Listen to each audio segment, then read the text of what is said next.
ناظم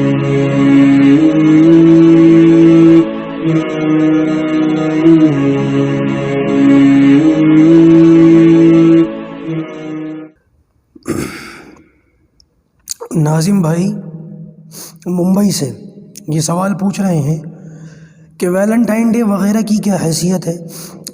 آج کل ان باتوں کا چلن بہت زیادہ ہوتا جا رہا ہے، نوجوان لڑکے اور لڑکیاں اس میں ملوث ہیں، ایک دوسرے کو تحفے تحائف دینا، گفٹس دینا، چاکلیٹ دینا، پھول دینا اور بوائے فرینڈ اور گرل فرینڈ کے کلچر کو عام کرنا۔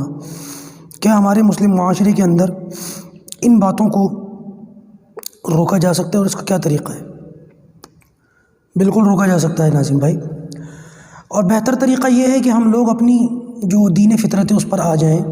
دین اسلام نے جن باتوں کو کرنے کا حکم دیا ان باتوں کو کریں، اور جن چیزوں سے روکنے کو کہا ان چیزوں سے رکیں۔ دیکھیے، شیطان ہمارا کھلا ہوا دشمن ہے۔ قرآن مجید میں اللہ تعالیٰ نے فرمایا اِنَّهُ لَكُمْ عَدُوٌّ مُّبِينٌ کہ یہ جو شیطان ہے نا، یہ تمہارا کھلا ہوا دشمن ہے۔ شیطان یہ چاہتا ہے کہ ہم غلط باتوں کی طرف لگیں، گناہوں کی طرف لگیں، اللہ تعالیٰ کی نافرمانی میں لگیں، اللہ تعالیٰ کو ناراض کرنے میں لگیں، اور بے حیائی کے کاموں میں اپنے آپ کو ملوث کریں۔ اللہ تعالیٰ قرآن مجید میں ارشاد فرماتا ہے إِنَّ الَّذِينَ يُحِبُّونَ أَن تَشِيعَ الْفَاحِشَةُ فِي الَّذِينَ آمَنُوا لَهُمْ عَذَابٌ أَلِيمٌ فِي الدُّنْيَا وَالْآخِرَةِ وَاللَّهُ يَعْلَمُ وَأَنْتُمْ لَا تَعْلَمُونَ۔ ترجمہ ہے کہ بے شک جو لوگ اس بات کو پسند کرتے ہیں کہ وہ ایمان والوں میں فاحشہ بے حیائی کو پھیلائیں، تو لہم عذاب علیم، ان کے لیے دردناک عذاب ہے، اور یہ عذاب فی الدنیا والآخرہ، دنیا اور آخرت دونوں جہان میں۔ تو لہٰذا یہ جو چیزیں ہیں خالص غیروں کی رسمیں ہیں، اور دوسرا بے حیائی والی رسم ہے، یعنی کہ کریلا نیم چڑھا۔ ایک تو غیروں کی رسم، غیروں کا تہوار، اور دوسرا تہوار بھی ایسا ہے جس کے اندر خالص بے حیائی ہے۔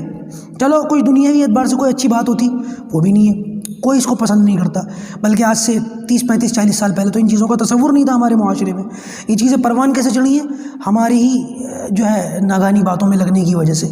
یہ بچوں کو دیر تک بٹھا کر رکھنا، ان کی شادیاں بر وقت نہ کرنا، اور رسم و رواج میں لگنا، اور بدعت اور خرافات میں لگنا، شادی میں بے انتہا فضول خرچیوں کو بڑھا دینا، جس کی وجہ سے شادیوں میں دیر ہوتی ہے۔ تو لازماً یہ نتیجہ نکلا پھر کہ ہمارے بچے جب جائز ان کی ضرورت پوری نہیں ہوتی تو پھر وہ ناجائز تعلقات میں لگتے ہیں، اور ان چیزوں کو جو ہے فروغ ملتا ہے۔ لہٰذا ضرورت اس بات کی ہے کہ ان چیزوں سے خود بھی بچیں، اپنے بچوں کو بھی بچائیں، تعلیم کے ذریعے سے اور دینی ماحول کے ذریعے سے ان کو بچائیں۔ اور صرف تعلیم اور دینی ماحول سے بات نہیں بنے گی، بلکہ بر وقت حلال ذریعے سے، حلال طریقے سے ان کا نکاح کریں گے، تب ہماری آنے والی نسل جو ہے وہ بچے گی۔ اس کے پیچھے ایک پورا پس منظر ہے، اس کی پوری ہسٹری، پوری تاریخ ہے، لیکن اگر میں اس میں جاؤں گا تو پھر بات لمبی ہو جائے گی۔ میں اسی پر اپنی بات کو ختم کرتا ہوں۔